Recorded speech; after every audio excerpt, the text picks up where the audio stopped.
Hello everyone, welcome back to the aspirant means YouTube channel. हम Indian society के next topic के बारे में बात करेंगे, जो है marriage within the chapter of social institutions. Start करने से पहले एक छोटी सी request, please do like share and subscribe the YouTube channel the aspirant invincible and join the Telegram channel to get more update and study material. Now let's begin. So institution of marriage. So what is a marriage? जिसको हम शादी बोलते हैं.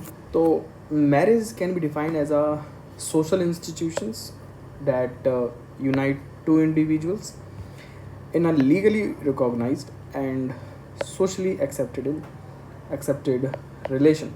That is very important conditions. It must be recognized by the legal.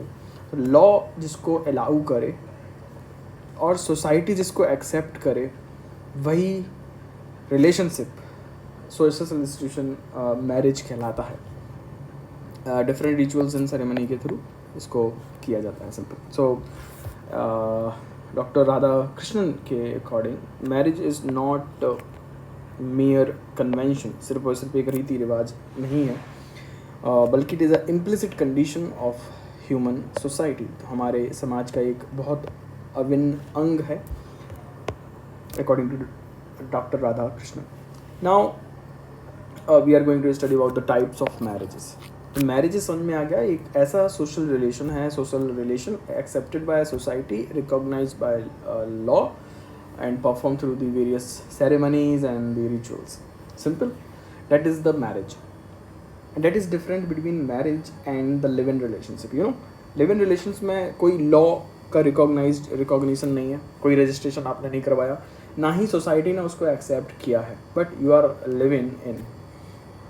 So that is a live-in relationship. So that is a marriage is a socially accepted and legally recognized institution. Now the type of marriages, there is basically three types of marriages are. One is monogamy, second is polygamy, and third is levirate. So now talking about the monogamy. So what is monogamy? Mono means single or marriage. So in most societies monogamy is only form of the marriage. In the single marriage, so a man marries only one woman, जहाँ पे आपका life partner सिर्फ एक ही life partner हो all the life time. एक समय पर सिर्फ एक ही लाइफ पार्टनर आपका है. That is a monogamy. So they raise children together and perform all the marital practices and rights. Then comes the polygamy, more than one life partner. So one person marrying multiple spouses simultaneously, एक ही time पर एक से ज़्यादा आपके life partner. So there are two main forms. One is polygyny and second is polyandry. So what is polygyny? So polygyny is the condition when one man is married to the several women. जब एक male person कई सारी female partner रखता है in marriage, that is a polygyny. और इसका contrast में होता है polyandry. So when one woman is married to several man, तो एक फीमेल कई मेल पार्टनर रखती है, that is a polyandry. Simple है. Next is levirate. What is a levirate? So levirate marriage is a conditional or situational when a widow marries her late husband, younger brother. ठीक है, अगर husband की death हो जाती है तो husband के छोटे भाई से, यंगर ब्रदर से शादी करती है उसकी वाइफ. सो विडो जो हो जाती है. So simple, that is a levirate marriage. So in most of the society, we in Indian society as well as, तो हमारे यहाँ पे मोनोगैमी का प्रैक्टिस होता है, one man one life partner. Simple. Now after that saying the types of marriage, so अब हम देखेंगे what are the changes in the institution of marriages. किस तरीके से मैरिज के इंस्टीट्यूशन में चेंज आ रहे हैं और ये चेंजेस क्यों आ रहे हैं. What are the factors behind the changes in the institution of marriage and how marriage institution is going through a change. Simple. So first change is the age of marriage. Age of marriage. So age of marriage is changing with the time significantly as the education, women marrying later in life. Simple. Education बढ़ते चली जा रही है, career का focus important है, economic importance ज़्यादा बढ़ गया है सोसाइटी में, तो प्रायोरिटी चेंज होती रही हैं और होती जा रही हैं, और मैरिज की एज जो है बढ़ती चली जा रही है. Next is education. Education has a significant role in delaying the marriages, as women are now more likely to pursue higher education and career goals. तो अब हायर एजुकेशन और करियर गोल्स के लिए जब फीमेल्स जाएंगी, महिलाएं जाएंगी, तो शादी को डिले करेंगे, वो बाद में करेंगे, इस टाइम पे नहीं कर सकते. Next is economic independence. So most of the females are now looking for the economic independence. They wanted to be economic self-dependent before going to marriage themselves financially, तो अपने आप को ताकि वो financially support कर सके. Next is intercaste marriage. So what is intercaste marriage? Intercaste simple marriage is becoming more and more common. Even the interreligion marriage is becoming more and more common in India as well. So intercaste marriage, एक दूसरे cast से शादी करना. Changing purpose of marriage.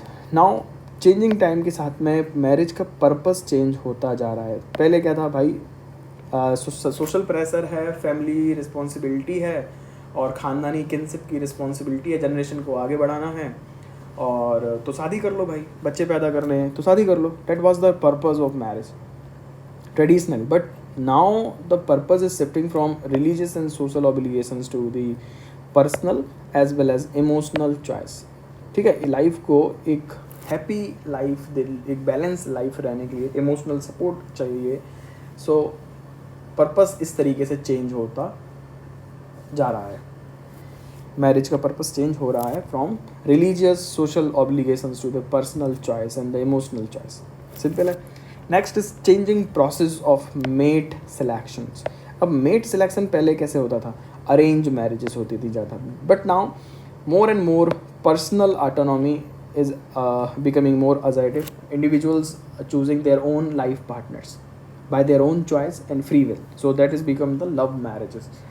Simple. The changing process of mate selection. Arrange marriage नहीं हो रही हैं अब, लव मैरिज, डेटिंग हो रही है, exchange of views and opinions, एक इंगेजमेंट होती है, टाइम लगता है, दूसरे को समझते हैं, उसके बाद में डिसीजन लेते हैं. Then changing economic aspect of the marriages. Marriage का इकोनॉमिक आस्पेक्ट क्या था? इकोनॉमिक आस्पेक्ट का मतलब, मैरिज का मतलब है शादी में पैसे कितने खर्च होंगे, पैसा आएगा, दहेज जाएगा घर से, इस तरीके से. बट अब ऐसा नहीं है. It is emphasis on the mutual support and the less on diary. Dowry पे कम फोकस है, एडिशनल ट्रेडिशनल प्रैक्टिस पे जो था उस पर प्रैक्टिस कम है, बस एक म्यूचुअल सपोर्ट के लिए लोग शादी कर रहे हैं. और डाउरी देना पड़ेगा, लेना पड़ेगा, एक अलग है. फाइनेंशियल इंडिपेंडेंट आज हो रही हैं, स्पेसिफिकली गर्ल्स, तो there is a less concern about the dowry. But ground reality कुछ और है. थोड़ा सा अर्बन एरियाज़ में बात कर सकते कि चेंजिंग है, चेंज हो रहा है. सिंपल है. Next heading is challenges to the institutions of marriage. What are the challenges for marriages? So these are the challenges for the institutions of marriage. First is a discrimination against the women. So सबसे बड़ा कारण यही है, women का discrimination, exploitation है ना, domestic violence है, और abusement है, abuse करना, abusive practices है against the women, पढ़ाई नहीं कराना है, और भी कई सारे हैं. That is and patriarchy. That is the challenges of marriages, challenges for marriages. Next is increased divorce rates. अब divorce rate इंडिया में बढ़ते चले जा रहे हैं, और लोग फिर क्वेश्चन करते हैं what is the importance of marriages, why we need to go for the institutions like marriage. Simple है. So increased divorce rates. Then the child marriage is again the next bigger challenge for the marriage. Child marriage होना, dowry system is a challenge for marriage. How dowry system is a challenge for the marriage? तो dowry, पैसे के लिए शादी करना, पैसे नहीं दिए तो डोमेस्टिक वायलेंस करना, डोमेस्टिक अब्यूज़ करना, और भी एक्सप्लॉयटेशन करना, एट्रोसिटीज़ करना. तो मैरिज का सैंक्रोसेंट और मैरिज की सेक्रेडनेस पे दाग लगते हैं, और उसकी इमेज, द इम्पोर्टेंस, इसकी फ्रेमवर्क है मैरिज का, इस पर क्वेश्चन उठते हैं. Then comes the forced marriages. Forced marriages for example Bihar में ऐसा होता है कि फोर्स मैरिजेस करा देते हैं, तो फिर again marriage is not becoming that much important and sacred, क्योंकि आपकी it is against the will of the people. तो अगर आपके खिलाफ आपकी शादी करा दी जाएगी तो फिर मैरिज आपके लिए इम्पोर्टेंस थोड़ी है, फिर आप मैरिज का रिस्पेक्ट नहीं करोगे, है ना. इसीलिए सोसाइटी में देखते हैं कि एक्स्ट्रा मैरिटल अफेयर्स की मीन्स रिकॉर्ड बढ़ते चले जा रहे हैं. Why there is becoming extra marital affairs is common. These are the reason of all these challenges of the marriages. Now the recognition of same sex marriages, तो same sex marriage again is now a new challenge for the marriage. अब recognition हुआ नहीं हुआ इसके बारे में बात करते हैं. तो सेम सेक्स मैरिज का पहला थोड़ा ग्लोबल स्टेटस जान लें कि सोसाइटी में क्या एक्सेप्टेंस है क्या नहीं है, ग्लोबल सोसाइटी इसके बारे में क्या सोचती है, देश क्या सोचते हैं इसके बारे में. तो सबसे पहला नीदरलैंड देश था 2011 में जिसने लीगलाइज़ किया था सेम सेक्स मैरिज को. मतलब आपके पास में लीगल प्रोटेक्शन होगा, लॉ ने आपको एक्सेप्ट कर लिया, रिकॉग्नाइज़ कर लिया. पहला स्टेप हमने देखा था मैरिज के दो कंडीशन है, लॉ जिसको रिकॉग्नाइज़ करेगा, सोशल एक्सेप्ट करेगा. तो नीदरलैंड में लॉ ने सबसे पहले रिकॉग्नाइज़ कर लिया 2011 में, और यूनाइटेड स्टेट्स में 2015. आज हमारे पास में 35 कंट्रीज़ हैं जो सेम सेक्स मैरिजेस को लीगलाइज्ड करे हैं, लीगल रिकॉग्निशन देती हैं, जिसमें से नए जो कंट्रीज़ है वो है Andorra Feb 2023 and Nepal in June 2023. Very important example for our India's context. Now Supreme Court verdict और इंडिया में क्या है सेम सेक्स मैरिज का स्टेटस और पोजीशन क्या है इसका. सुप्रीम कोर्ट ने रिसेंट केस में सुप्रीम कोर्ट ने 2023 में सुप्रियो चक्रवर्ती केस में एक पेटिशन थी जिसको रिजेक्ट किया है सेम सेक्स मैरिज को लीगलाइज करने के लिए. तो इंडिया में सेम सेक्स मैरिज अभी तक लीगलाइज नहीं किया गया है. बट सुप्रीम कोर्ट ने और क्या बोला इसके लिए, there is a no fundamental right to marry under the constitution. ठीक है, कोई फंडामेंटल राइट नहीं है किन के लिए, LGBTQ कम्युनिटी के लिए. Queer couples don't have right to adopt, उनके पास राइट टू एडप्ट भी नहीं है, वो बच्चे एडप्ट कर लें ऐसा नहीं कर सकते क्यूर कपल्स इंडिया में. Couples do not enjoy I right to civil union. Civil union का मतलब यही हो गया कि लॉ है जो law of the nation will not recognise such type of union, civil union. Simple है. सो आगे की बात करें, 2018 में एक इम्पॉर्टेंट फैसला लिया था सुप्रीम कोर्ट ने नवतेज सिंह जौहर केस में, जहाँ पर सुप्रीम कोर्ट ने बोला कि court stop the sort of lying equal marriages. तो इक्वल मैरिज स्टेटस नहीं दिया गया, लीगल रिकॉग्निशन नहीं दिया गया, but supreme court recognised, law recognised the rights of gay couples to engage in same sex relationship. तो जो LGBTQ कम्युनिटीज़ हैं और गे कपल्स हैं, they can go for a same sex relationship, not for marriage. तो there is a difference between marriage and relationship. Relationship simple आप समझते हो, relationship में जा सकते हो, बट मैरिज मतलब है आपको लॉ आपकी मैरिज नहीं मानेगा, ना ही सोशली एक्सेप्टेड है नवतेज सिंह जौहर केस में.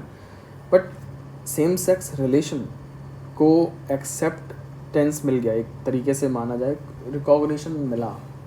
लॉ ने उसको रिकॉग्नाइज नहीं किया, राइट नहीं बनाया, सेम सेक्स रिलेशन को रिकॉग्नाइज किया, सेम सेक्स मैरिज को रिकॉग्नाइज नहीं किया. लेकिन सिंपल है, तो आधा तो काम हो ही गया लगभग आप कह सकते हो.